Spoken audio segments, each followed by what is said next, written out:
Everyone wants to be stronger, not just physically, but in every part of life. But between confusing workout advice, complicated equipment, and trying to figure out nutrition, where does anyone even start? Well, to get stronger mentally and physically, go to Anytime Fitness.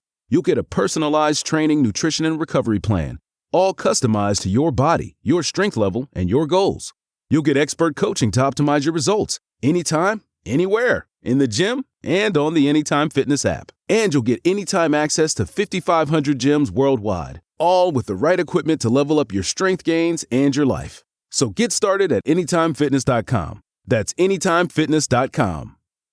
Why choose a Sleep Number smart bed? Can I make my site softer? Can I make my site firmer? Can we sleep cooler?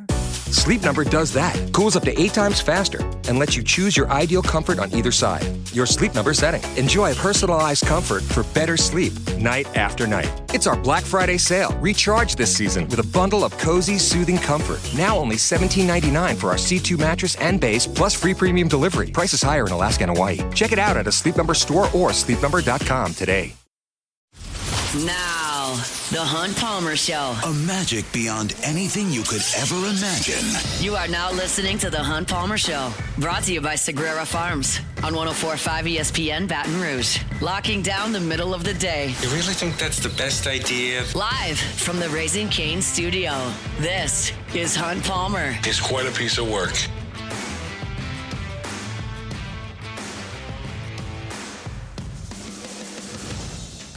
Welcome in. Hunt Palmer coming to you from the Raising Cane studio downtown in the capital city on this Thursday. Means we're brought to you by Sagrera Farms, premium Angus beef. Got Jordan Kitchens, Cassie Spazzali back there on the ones and twos. And I was kind of easing through the morning, figuring out what we're going to do today. And there hasn't been anything earth-shattering in the LSU coaching search. So we're not going to lead with that. We're not going to focus on that a ton today because that story has not necessarily, to our knowledge, as of this point, progressed. We still have a lot to do. Going to talk a little bit about the college football playoff coming up in 30 minutes. We're going to talk to Chris Blair in an hour and 15 minutes about LSU football as well as LSU hoops. Got Luke Johnson coming at the bottom of hour number 2 as well. We got a lot to do, and we will react as anything may break when it comes to LSU's coaching search. But for right now, we will hit the pause on that. We'll get to some actual game action for Saturday. It's our Genesis opening drive. It's time for Hunt's opening drive, presented by Genesis of Baton Rouge. So LSU is out of conference on Saturday. Western Kentucky comes in. I have a lot of thoughts on that in the big picture. Like, LSU's not playing for anything this year. They're playing for pride, maybe a bowl game, who knows. And that's not out of the ordinary. There are plenty of LSU teams that have played themselves out of their preseason goals by Thanksgiving. Like, that's not completely uncommon. But what you generally had 5 years ago was, well, we're building for next year. Like, what do we see? You hear former players all the time. Hester and Flynn will absolutely tell you. Brandon Taylor will absolutely tell you that how you finish a season impacts the next one. And that was certainly true in their day. Man, if you got a backup quarterback that was playing against Western Kentucky in November, like, that might be your guy next year. And Michael Van Buren might be LSU's guy next year. Like, he might be. There's a realistic chance of that. There's a realistic chance he plays for Florida next year. Like, and I'm not speaking directly about him. I'm talking about him, the left guard, the defensive tackle, the strong safety, the wide receiver, like, everybody. So, like, you don't have that angle that you had 10 years ago of, like, let's focus on some of these young guys that are really going to be pillars. Because they might be, they might not. So you kind of take that intrigue away, and you don't have anything in terms of your next season to be pulling for because you've got a new coaching staff coming in, and who knows what that looks like. It's not a game that, to me, carries a ton of weight outside of a little bit of entertainment. And I kind of think there's going to be some entertainment value in this game. You're going to hear me in 30 minutes talk about the college football playoff and the group of 5, group of 6 representative in the college football playoff. And I'm going to be rather dismissive of that, as you're probably well aware. The college football playoff and one game on a Saturday night are two different things. And so while I would not welcome Western Kentucky in the college football playoff, they are potentially a fun team to watch on Saturday night. This is a team with a first-year head coach that, for its level of play, is playing well. Now, that's a big deal. You have heard me in week 2 talk about LSU and their FCS opponents, Nichols, Northwestern, Grambling, Southern, whoever, McNeese. I just completely dismiss the entire week because the SEC versus the FCS is a joke. It's not even a weight class thing. It's just they play by completely different rules, literally. It's a different sport. LSU and Western Kentucky is just a different weight class. It's a different weight class. And Western Kentucky in their weight class, good football team. This team is 8-2. This team has won 6 of their last 7. They're in position to play for a conference championship, and they've got a real identity in what they want to do. And for an LSU fan that just loves watching the Tigers and like, I don't even know what we're getting into on Saturday. Well, I'll tell you what you're getting into on Saturday. It's a pretty good matchup for LSU, but it's a Western Kentucky team that can function. They are 11th in the country in passing offense. They throw for 296 yards a game. They are 8th in the country in passing attempts. That tells you they're spreading it out. They're throwing it. They're 17th in completion percentage. They're 25th in the country in passing touchdowns with 21. Now, they've had a bit of a change. Their starting quarterback, Maverick McIver, injured his shoulder in October, and he hasn't played in a month. And they brought in Rodney Tisdale to be the quarterback. He's their backup. And like last week, he threw for 371 yards and 3 touchdowns. So this is a team that wants to spread the field and throw it quickly. And I think that's a great matchup for LSU. Now, I'm hopeful, going back to an early point, that DJ Pickett and PJ Woodland are on this team next year. I think that duo forms a really nice base for your secondary. I hope the next LSU coach keeps Corey Raymond, and I hope that keeping Corey Raymond around is good enough to keep DJ Pickett and PJ Woodland here. We know that Ashton Stamps has redshirted this year, is not expected to play in the last 2 games. Stands to reason he wouldn't be back. I don't know that. Stands to reason. If you're going to redshirt, the coaching staff's going to make a decision in September that you're not going to play again. That feels like a guy who's on his way out. I don't have high hopes for a couple of the redshirt freshmen on LSU's roster, but at the top of the cornerback depth chart, beyond Mansour Tulane, who was mocked in the first round by ESPN.com today, DJ Pickett and PJ Woodland are going to be a piece to this puzzle next year if all goes right. And I like this opportunity for them to go out there and cover and tackle. They should be impact players in this game. No question about it. They should have pass breakups. They should get their hands on a football. They should make some tackles. This is a game they're going to be active, and that's something I'll be looking at in this game. It's not a West Kentucky team that runs the ball really at all. They're 107th in the country in rushing attempts. They're 92nd in the country in rushing offense. They want to take the football and throw it. And one of the things that did stand out to me, and it matters in terms of the volume of their attempts, but you see a lot of teams that run the air raid that don't hit a lot of big plays. Mike Leach's offense didn't hit a ton of big plays. They ran the ball, and I use air quotes there, with that passing game methodically down the field.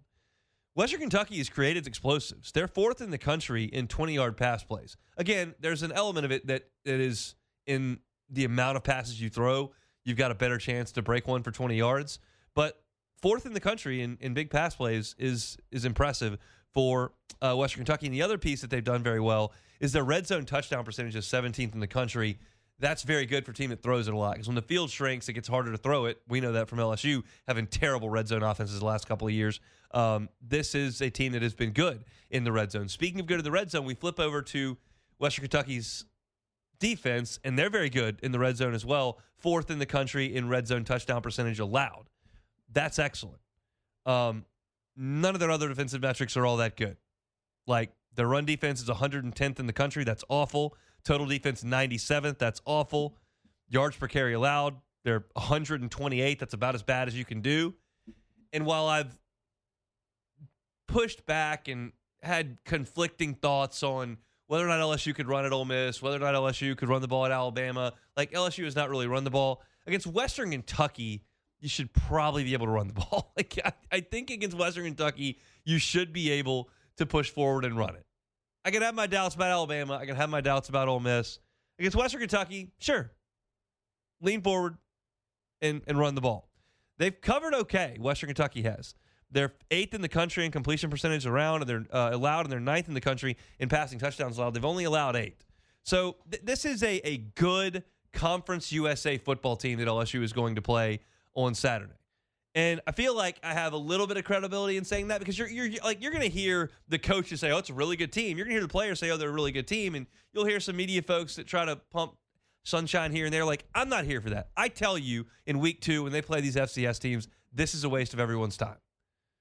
And while I expect LSU to win the game comfortably on Saturday, like, there are some aspects that Western Kentucky does well for them and that I'm curious to see LSU play against one time. Like, there's not a lot of juice to what LSU's trying to squeeze out of these last 2 weeks. You want to play spoiler in Norman? Sure. You want to tell me for sure that Michael Van Buren is the quarterback next year? Like, I'll try to get on board with that. Like, but we just don't know that. So there's just so little, I think, to cling to when you play these games. Look, I love these games personally. Like, for A&M to step out of conference this week, I would love that if I was an A&M fan. No stress, no drama. We're undefeated. If we need to get our starters out in the second half, get them out. Somebody's banged up, don't play them. Like, when I'm trying to win a championship, I can get on board with these games as a breather before it gets real. Like, I can get on board with that. For this LSU team in this spot, there's just not a lot there other than it's senior night. Give those guys a big round of applause. It's your last chance to go out there and tailgate, your last Saturday night in Death Valley. It's not 105 degrees. Like, all the ancillary stuff is really all there is on Saturday night for LSU and Western Kentucky. I can try to sell it to you. They throw it a little bit. They're a good, group of 6 program. I looked up how many guys they've had drafted. They've had a third-round pick in the last 4 NFL drafts. Had a cornerback last year in the 3rd round, had a wideout the year before that in the 3rd round, had a defensive tackle the year before that in the 3rd round, then had a linebacker in the 3rd round, and then Bailey Zappi went in the 4th round, who set a bunch of records at Western Kentucky. And so they put somebody in the draft every year. They've won a lot of games as a program. Still not a completely level playing field here. You're talking about 2 different weight classes, but that's a look at LSU and Western Kentucky on Saturday. That's on the field. That's stuff to look for. How much that gets you all riled up, I guess that's to be determined and depends on how you feel about it. But it'll be another Saturday night in Death Valley for LSU against Western Kentucky. I do want to return to the mid-major discussion here in about 20 minutes. We have not talked on this show one solitary second about the college football playoff rankings. Like, none.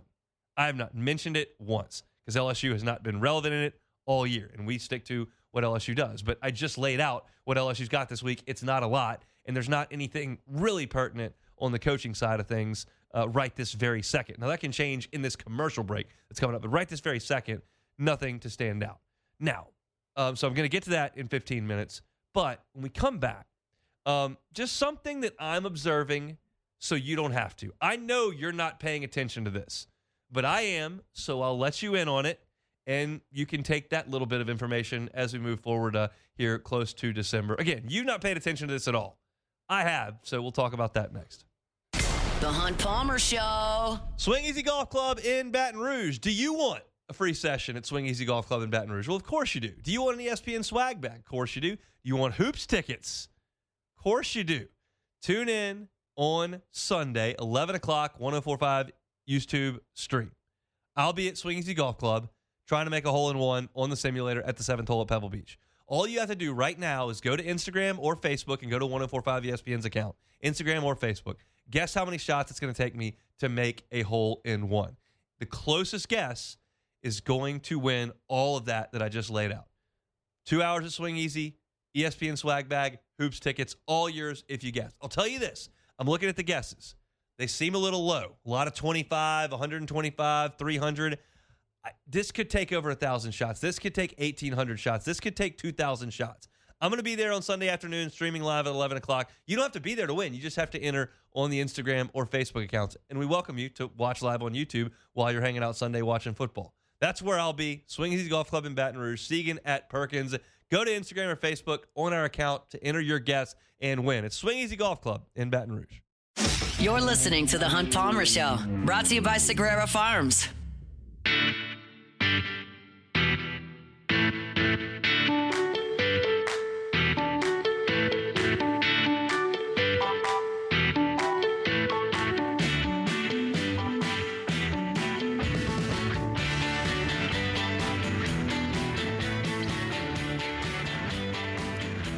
Thursday shows brought to you by Sagrera Farms, premium Angus beef, top 1% nationally in terms of the beef you're going to find. And it's right here, just outside Baton Rouge. It's not too late. If you're looking to get a Christmas present for some people in your life, maybe you want to get half a cow and then split that amongst some folks in your family for a Christmas present. It's a great idea, and they're going to be thrilled with it. Sean is happy to help you out with that. You just give him a call. This is what I'm looking for. He will help you out. He'll even help you package it. Got to get it to some different places. Sean is there to help you. It's one of the great things about working with a local family-run organization is that you get that customer service that you're looking for, and you know that beef is going to be unbelievable. I tell you all the time that the IMF score determines what level of beef you're getting. If you get select, that's a 1 to a 3 on the scale. That's the bottom end. If you go to choice, that's 60% of the beef you see out there. That's somewhere between 3 and 8. Prime is above 8, 9+. Sean's got cows on his farm right now. And it's not guessing. They've got ultrasound data that are 14, 16, 17, 20. Better than twice the standard for prime. The marbling, the tenderness, the flavor you're going to get from the beef at Sagrera Farms is second to none in this area. If you're just tired of buying beef the same old way you've always bought it, want to change things up, get something that's truly excellent, some of the best in the country, top 1% in the country, Sagrera Farms is where you need to be getting that beef. We bring you our Thursday shows each and every week. All right, so as I mentioned in the last segment, this is not something that I would think you were paying attention to at all. And it's not super relevant right now, and it's not super indicative of what's coming after Christmas. But it's just something I'm monitoring that I monitored last year, and it terrified me last year, and I was right. And at this point, I'm feeling a little bit better. And I'm going to tie this to LSU, but the Southeastern Conference last year in basketball in November and December was an absolute juggernaut. Auburn was destroying the Maui Invitational. Alabama was winning huge games with marquee brand names. You were seeing the SEC beat Kansas and beat North Carolina and beat Gonzaga. You were seeing the SEC destroy the opposition. LSU, I remember sitting in that press conference after the first night of the ACC-SEC Challenge, and the SEC had only lost one game. It was, the only game the SEC lost was Auburn going to Cameron to play Duke. That was the only game the SEC lost. It was historic what the SEC was last year, and it proved itself. I looked at LSU and I said, they're winning a lot of games. They beat Kansas State. They beat Florida State. They went and beat Central Florida in triple overtime. They didn't lose to any of the no names on their schedule. That looks okay, but I'm watching this and I'm going, this is not going to go well. And I said that entering conference play, and it did not go well. And I don't know what LSU is going to do in conference play this year. But let me give you an update of what the SEC is doing to this point. Arkansas went and lost to Michigan State on the road. Auburn had to go to overtime to beat Bethune-Cookman, and they lost to Houston. Texas lost to Duke by 15. Alabama lost to Purdue at home. Now, they did last night go to Chicago and beat Illinois in a really nice win. So I'm not suggesting these teams are terrible, but they're not winning these games in a lot of instances. Florida lost to Arizona, who looks great early in the season. But they were playing Florida State in Gainesville, and Florida State's with a first-year head coach, and they were on the ropes in that game. Now, they ended up winning it, their credit, but they were on the ropes. Mississippi State lost to Iowa State by 16. Kentucky's 3-2 early on. They lost by 8 to Louisville and 17 to Michigan State earlier this week. Texas A&M, new coach there, Bucky Ball.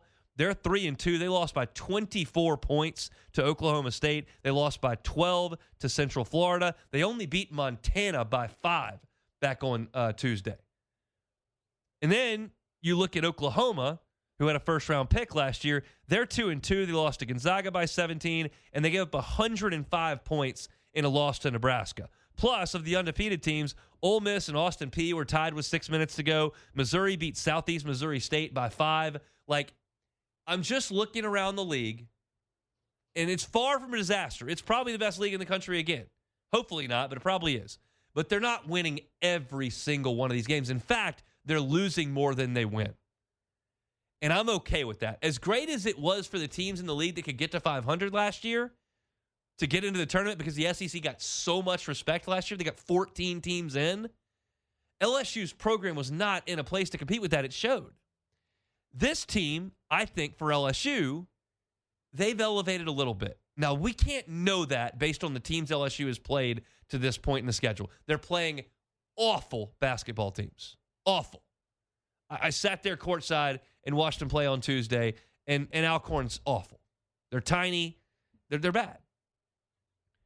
So we don't know what this LSU team is. But the hope is you're a little bit better. And if you're a little bit better and the league's a little bit worse, you start to find a way to inch towards the 500 mark. I don't think LSU's going to win more SEC games than they lose. But if they handle their business in the non-conference and beat Drake and beat SMU in New Orleans, go to Boston College and hold your own, these are not great teams you're playing. These are middling to bottom half power conference teams. If you can hold your own there and then go to the SEC and find a way to go 7-11, you'll find yourself on the bubble. And that's all I'm really looking for. I hear there's two fans of you that I'm hearing in my ear right now. I'll tell you this all the time. As I'm talking, oftentimes I feel like I'm hearing you in your car talk back to me. It's a weird phenomenon here on the radio. I hear two subsets of you. One that says, I just don't care about basketball, shut up. And I do understand that. And if the football coach hadn't been fired already and they weren't playing Western Kentucky, I might not be talking about basketball right now. But I hear the other side of you that's going, don't tell me that you're trying to go 7-11. What does that say about the basketball program? That's ridiculous. We should be much better than that. Look at Alabama. Look at Florida. Look at Texas A&M. Look at Tennessee. All these big brands who are thought of as football schools, they've gotten it figured out. Why don't we? Well, I don't have the answer to that question. I'm just not going to sit here and pump sunshine all November and December and then have them get whacked in SEC play when my eyes tell me they're probably not in the top 7 or 8 teams in the league. That's what my eyes tell me. I watch a lot of November and December SEC basketball. I watched a lot of it last night. I watched Auburn and I watched Alabama. LSU's not as good as either one of those teams. But I think that it's reasonable to suggest they can go 7-11 or potentially 8-10 in league play if the league continues to look like this. And that might be enough to play meaningful games in late February and go to the SEC tournament with a chance to make the NCAA tournament. And right now, as an LSU fan that's sitting here talking on this microphone, like that's all I can realistically hope for. Like there was a time not that long ago when I could sit here in November and go, well, do they have the goods to get to the Sweet 16? Can they finish in the top 4 of the SEC and get a double bye in the SEC tournament? Like these were the discussions we're having. I can't have those discussions right now. Those discussions don't hold any water right now. That can change, but it doesn't not right now. But I'm looking at the teams across the league. A&M looks to have clearly taken a step back. I expect Auburn to take a step back. Texas does not look great right now. Mississippi State, they gave up a bajillion points to Iowa State. That's supposed to be a great defensive program. I'm seeing cracks in the SEC armor right now early on. Teams get better. Teams are way different in late January than they are in the middle of November. And I'm certainly allotting for that. But I think that right now, LSU's offense is playing pretty well. I like their point guard. They absolutely, unequivocally have the physical bodies up front that can match up, which they didn't last year. So I think you've got a fighting chance in this league right now. Not to be in the top 4 and get a double bye, not to get to the Sweet 16 right now. I think you got a fighting chance to be competitive more often than you're not. And let's be frank, last year they weren't competitive. Last year, Cam Carter tried to go score 27, and if he didn't, they got crushed. And if he did, they got beat. And if he put a Superman cape on in Norman, Oklahoma, they stole a win. That was the team when Jalen Reed went down last year. This team looks a little bit better than that, and the league looks a little bit worse. So my hope is that LSU has a better opportunity in a slightly weaker league that still gets respect from the selection committee. But I'm fully understanding as I sit here now in late November and I say the word selection committee, I could be standing here February 2nd and go, yeah, we're not talking about the selection committee. Who's going to be the second starter on the baseball team? Like that's That's a possibility. I'm hoping it's not. I much prefer LSU's basketball team go out there and get some things done.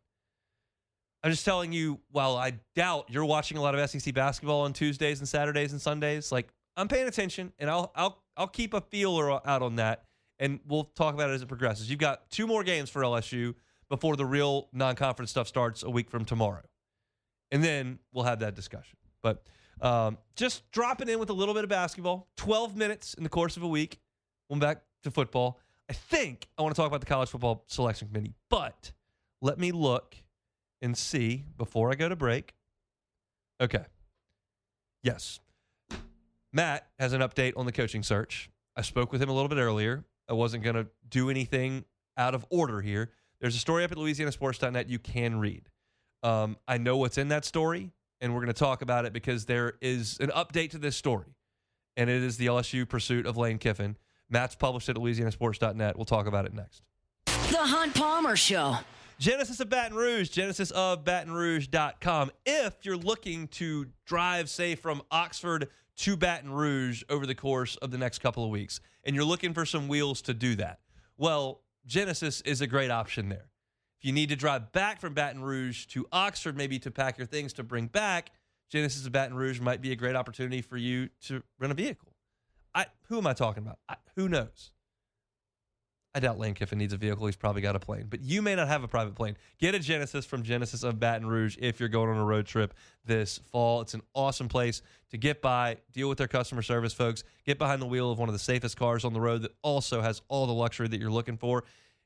Allows you not to put miles on your vehicle while you're driving, and allows you to get behind the wheel of a Genesis, which I think you'll agree when you get behind the wheel that it's something you need to look into for your full-time ride. It's Genesis of Baton Rouge. They're on airline at Pico. You can see the entire inventory online at genesisofbatonrouge.com, genesisofbatonrouge.com.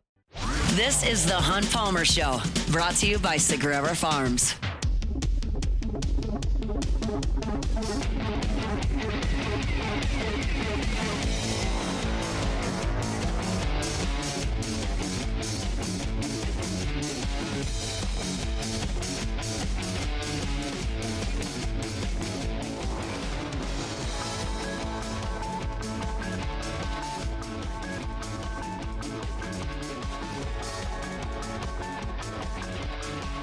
Thursday show is brought to you by Sagrera Farms Premium Angus Beef. If you've been listening for 32 minutes, I appreciate that. I understand that most people aren't listening for that long in a single listening session. The audience rolls over every 8 to 12 minutes here. But if you were listening at the top of the show, I said I'm not just going to talk about Lane Kiffin to talk about Lane Kiffin. There needs to be something else that moves the story that is worth reacting to. I thought absolutely yesterday when we talked about his comments on the SEC Coaches Teleconference, that was worthwhile because he took 12 questions on that teleconference. None of them were about the Egg Bowl. All of them were about his future at Ole Miss. And I didn't think he handled it very well. And I thought it was newsworthy because he continues to not say anything about his future at Ole Miss. That was the news of yesterday. I think now at LouisianaSports.net, you can read this story that Matt has got. He's been working hard on that. And we have new information that is very relevant.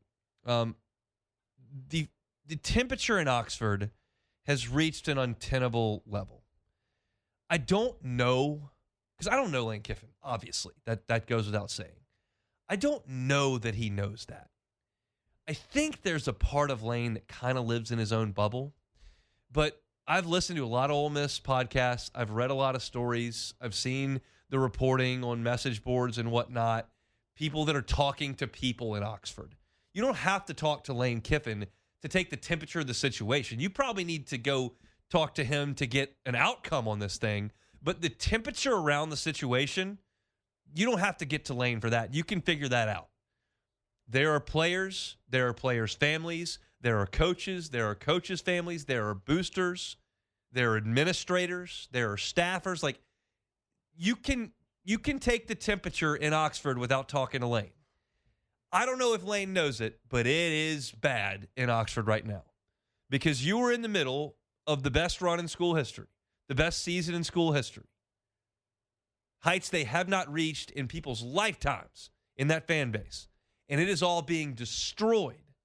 The emotional joy of that run is being destroyed by this pursuit from LSU in Florida and his lack of willingness to sign an extension with Ole Miss. And so the folks in Oxford and Ole Miss are trying to get to the end of this line. They want Lane Kiffin to be the coach there, obviously, but they got to get this thing moved forward. And so what Matt has learned over at LouisianaSports.net is that Keith Carter, Ole Miss's athletic director, has set a meeting for tomorrow. And that meeting's going to happen, and Ole Miss is going to lay out its case. Now, I can't pretend to know what Keith Carter's case is. We have some information, but I can speak to, in generalities, about the landscape of college football and the jobs at Ole Miss and LSU. I have a reasonable level of expectation of those two programs. What Lane Kiffin has built at Ole Miss was strongly bolstered by the Wild Wild West NIL rules. Would we all agree with that?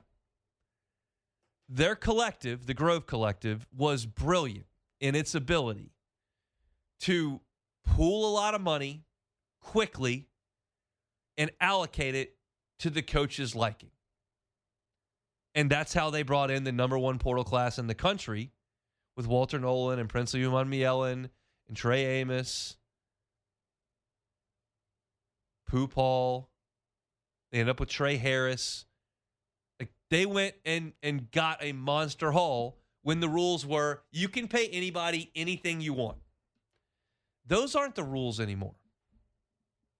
And whether or not you think that you can pay recruits as much as you want, like the rules say you've got to have it through the clearinghouse. So the way that Ole Miss created this start to the run is no longer the way college football works. So what you're going to have to lay out if you're Keith Carter is how we're going to keep this thing rolling. Because the track record suggests that Ole Miss can't compete when the rules just don't say, hey, wide open spending, go get them. Ole Miss is one of three programs in the Southeastern Conference's 1992 configuration of 12 teams. There are three of those 12 that never made it to the SEC championship game. Ole Miss, Vanderbilt, Kentucky. That's it. South Carolina made a couple, or made one. Missouri made a couple. That's not the 1992 configuration, but Mississippi State made it. Arkansas's made it twice. Like, they haven't done it. Before Lane Kiffin got there, they had won 10-win season since 1972. And when they opened the floodgates and Ole Miss rallied it all together and was really organized and had the right coach and made it happen, they elevated themselves. Can they do that now that the rules have changed? And I think that's going to be Keith Carter's his job to convince Lane Kiffin of that. And that you don't have to chase LSU or Florida with bigger budgets and bigger stadiums and richer tradition and more championship trophies to get where you're trying to go. We can do it here. Here's how. And if he can't, then Florida and LSU become next up. And Lane's thought about those two programs is that it's just a little bit easier to go get high school players at those two places. It's just easier. Their geographic advantages, their tradition advantages. It's not everything. He had a lot of pros last year, but that was in the Wild Wild West. And the Wild Wild West is not quite here anymore. So if you think that there's some settling going on and Lane's got 10, 12 years to do this, does he have to look at LSU and Florida to amass the talent that he wants to amass to compete at the level he wants to compete in? This is the prevailing thought that I have had. I think I mentioned this yesterday on the show, but I wrote it in a column at LouisianaSports.net, and this is what ultimately it's coming down to for me with Lane Kiffin's decision. I don't think it has everything to do with family. I don't think it has everything to do with Oxford or Baton Rouge or Gainesville. I don't think it has everything to do with the college football playoff this year. Those are all factors. I go back to this one line that's floating in my head that I think's floating in Lane's head. This is a guess on my part, but I think it's reasonable. I think you'll agree that it's reasonable. Can I beat Ohio State here? Can I beat Ohio State at Ole Miss? I can win 10 games. I've done that. I beat Georgia last year. I beat LSU a few times. Can I beat Ohio State? Because that's the standard, right? Like, Saban's gone, and Kirby's here, and he's already beaten Georgia, so I don't have to necessarily loop them in.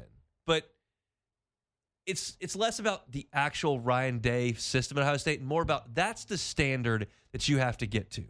And there's no question that you can, if you do it right, you can beat Ohio State at Florida and you can beat Ohio State at LSU. They both literally have beaten Ohio State in national championships this century. It's a little bit of a different era. I get that. But I think, generally speaking, that's the question. And Keith Carter has to sit down in this meeting tomorrow and convince Lane Kiffin that he can beat Ohio State with this. It's an easier sell in Baton Rouge. I'll tell you that. But I think that this is going to be the meeting that tips the scales. I'm not here to tell you which way it goes. I know y'all get text messages. I know y'all read message boards. I know y'all have somebody who knows that guy who knows that guy. I know how this town works. I know there's a lot of confidence this morning. I know there is. It's that way on message boards. It's that way. I got 2 text messages this morning from fans who weren't like telling me they know, but they were saying, well, they heard that. I know that there's confidence in this town right now about Lane Kiffin coming to LSU. I think tomorrow the answer crystallizes. I've said this. I said it at the end of last week, at the beginning of this week on Monday's show. God, this week is dragged. It's only Thursday. That was Monday I did this. I just don't believe Lane Kiffin is going to go to the sideline in Starkville, Mississippi with this stuff still lingering. I just don't. I think he's either going to sign a contract extension this weekend or early next week and go there as the hero who's taking us to the playoff, or he's gone. I think next week that happens. To go back to the beginning of this segment, I just don't think this is tenable in Oxford anymore. You cannot sit here and let the pitchfork circle any longer. The boosters are ticked off. The players are getting wind of it. The coaches are irritated. You gotta figure it out. And we know for sure there's been due diligence done on Lane's side with other jobs. This meeting tomorrow is the meeting that's got to declare the way this thing goes. This is the column that I wrote on LouisianaSports.net today. It said, this is a poker game. Florida's cards have been laid out for weeks. LSU's cards are on the table. And Lane Kiffin has a bird's eye view of Keith Carter's hand at Ole Miss. He knows all those. He's got his cards, and he's holding them. And he knows that he's the one who's going to dictate who wins here. He can fold them, or he can play them. Like, that's it. Nobody else is doing anything. We're all sitting here waiting. And now Keith Carter's going to play that hand and say, here's how we can win at Ole Miss. And he's either going to believe that, or he's going to say, I just don't know if it's tenable. I got here knowing this was a stepping stone job. I could not have foreseen the change in the landscape where NIL and the portal allowed Ole Miss a seat at the table, which they've clearly taken. Do I know that seat that Ole Miss has got is permanent while I'm here? Or do I feel like we just found a loophole in that NIL Wild Wild West time, and now we're going to fade? I can't answer that, and I don't know the answer. I don't know if Ole Miss can stay relevant for the next 10 years. I don't know. I'm very confident Florida and LSU can get it figured out. I feel like Ole Miss can, but I don't know. And it just comes down to Lane, if he's going to make a decision for 8-10 years, or if he's going to make a decision for 8 weeks. I don't know, but we'll, I think, get some clarity on it tomorrow with Lane and Keith Carter, and that's going to start to trickle. You know it is. It's going to start to trickle. You can read Matt's story at LouisianaSports.net. I watched him work on this story. Don't question the credibility whatsoever. Lane Kiffin and Keith Carter are going to talk tomorrow, and I think some decisions are going to start to get made. We'll see. We'll close out hour number 1 next. The Hunt Palmer Show. Highland Insurance Group, HighlandIG.com is that website. Jonathan Carbo and his team, just phenomenal folks to work with in insurance because of their technical expertise. They're great people. I've met with them on numerous occasions, but their insurance expertise, it should just give you peace of mind. And that's really the most important thing with insurance. I know when renewal time comes around, it's not a ton of fun. You get that 8% increase. You know it's going to be auto-withdrawn every month. And it's not your favorite thing. But I have personally watched businesses be rescued by insurance. And it's because the technical aspect of it was taken care of. It's because there wasn't an exclusion that no one was aware of there, a loophole here, co-insurance penalty there, because somebody cut a corner to make sure that the price was lower. You got to make sure that their policy's written properly. And that's what they do at the Howard Insurance Group. Contact Jonathan and his team. Say, hey, I'd love to sit here and go through this and make sure that everything that I think is right is right. And that's what they'll do for you. It's the Highland Insurance Group. They're right here in Baton Rouge. You can find them online at highlandig.com. You're listening to The Hunt Palmer Show, brought to you by Sagrera Farms.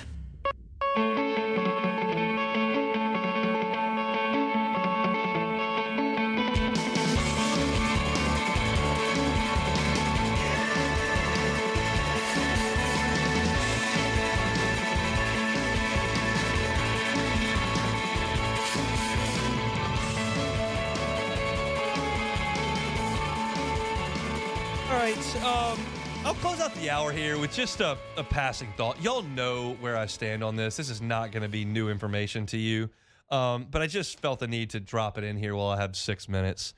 They ranked the college football playoff teams on a Tuesday, as they do every week, and they put the bracket together, and the bracket includes Tulane as the 12th seed. Now, before we get into this too deeply, and someone says, well, you're an LSU guy, you just hate Tulane. I don't care about Tulane. I know one player on Tulane's team. Like I don't care about Tulane. I have not watched Tulane play. I don't care about Tulane at all. I hated their baseball team in 2001. That's the last time I had any emotional involvement with Tulane. I hope it's great. They win some games. John Summerall, a great guy. Willie Fritz did awesome. Uptown, love to go to the boot. Like Tulane. I don't care about Tulane. But I can't sit here with a straight face and tell you that it's a great thing for college football that Tulane makes the college football playoff when their resume includes this. They played Ole Miss, who is a playoff team, and they were completely embarrassed. 45-10 was never competitive at any point. And they lost to Texas San Antonio by 22. Their best win is Duke or Memphis. It's laughable to me that anyone would suggest that, yeah, that's who we need to watch in the playoff. Let's get Tulane in there. To guarantee a spot to a team like Tulane is absurd. Like, I would much rather Vanderbilt get in there, who has played Texas and come within a score, and played at Alabama and come within a score, and beaten LSU pretty handily. Like, I have no use for the group of five or group of six, whatever you want to call it, getting a guaranteed spot. I saw a story on ESPN.com that North Texas needs to be in the playoff. North Texas. I said, okay, I know their coach is a hot name. Let me go look at their schedule because I sure as heck have not watched North Texas play. Well, what have they done this year? Well, I only see one ranked opponent there, South Florida. Okay, South Florida, they beat Florida. They played Miami. South Florida might be decent. How did North Texas do when they played their one ranked opponent of the year? They lost 63-36. 63-36. Just a complete annihilation, an embarrassment, if you ask me, to give up 63 points and lose like that. Well, what's their good win? Well, they beat Washington State 59-10. This is an absurdity. We have watched group of five teams come into Tiger Stadium for decades. And once in every 12 years, they win a game. And they certainly don't need to be playing in the college football playoff and taking a spot from a team that can compete. I don't need to see this. This is not like baseball. It's not like basketball. The little guy can win in baseball and basketball. Coastal Carolina can win in baseball. Fresno State can win in baseball. Stony Brook can win in baseball. They can win in basketball. VCU can win in basketball. You can get to the Final Four at Florida Atlantic in basketball. In football, you can't. It's big, it's fast, it's strong. They're not. They're small, they're slow, they're weak.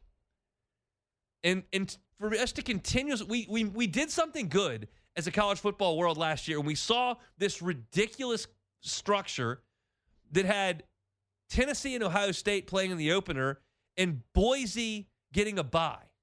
And we went, well, we probably need to fix that. That's not great. And we fixed it. Fix this. I do not need a team that in North Texas that's playing Charlotte and South Alabama and Western Michigan, who, oh, by the way, they beat Western Michigan by 3. How many championship-level SEC teams have you seen that play Western Michigan and win by 3? The answer, I'll do it quick, is none. Like, I realize that I'm yelling into a cloud and that this is not a huge, but like, we haven't talked about the college football playoff at all, and I've got a second here, so I want to do it. Tulane and North Texas don't need to be in the playoff ever. Not ever. You want to make a separate playoff for them? Super awesome. A team that got beat 63-36 by South Florida, a team that was not competitive with Texas San Antonio, that had its one chance to step up in class and play a playoff team and got wiped off the floor in Oxford. No thanks. I have no interest in that. That's ridiculous to even put them in the conversation. And you're looking at a college, I mean, we already know this. Tulane's ranked 24th in the college football playoff rankings. The committee knows they're not any good.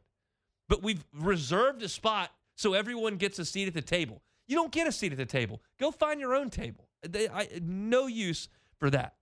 You look at these rankings, and they're going to take a spot away from a team that has won a lot of games, like potentially Ole Miss if they lose the Egg Bowl and their coach leaves, like USC if they go win at Oregon, like Vanderbilt. These teams are much more deserving based on their schedule, their quality opponents, than Tulane or North Texas. I feel like this is a very easy discussion to have. I don't know why we feel like we've got to give everybody a seat at the table, but let's learn from what we learned from last year where we had a ridiculous bye. This is ridiculous to look at the G5, G6, whatever you want to call it, and feel like you've got to shoehorn a spot in because somebody beat Army and Charlotte a bunch of times. I got a lot of SEC teams that can beat Army and Charlotte. They do it every September and this weekend every year. Just my thoughts. All right, that's it for hour number 1. We'll come back. We got Chris Blair coming up in 20 minutes talking Tigers. We'll talk Saints with Luke Johnson in 35 minutes. Missed any of the show today? Catch it on demand, including a little update on Lane Kiffin. You can find that story at louisianasports.net. We'll pause for SportsCenter. Come back with more on this Thursday. The Hunt Palmer Show.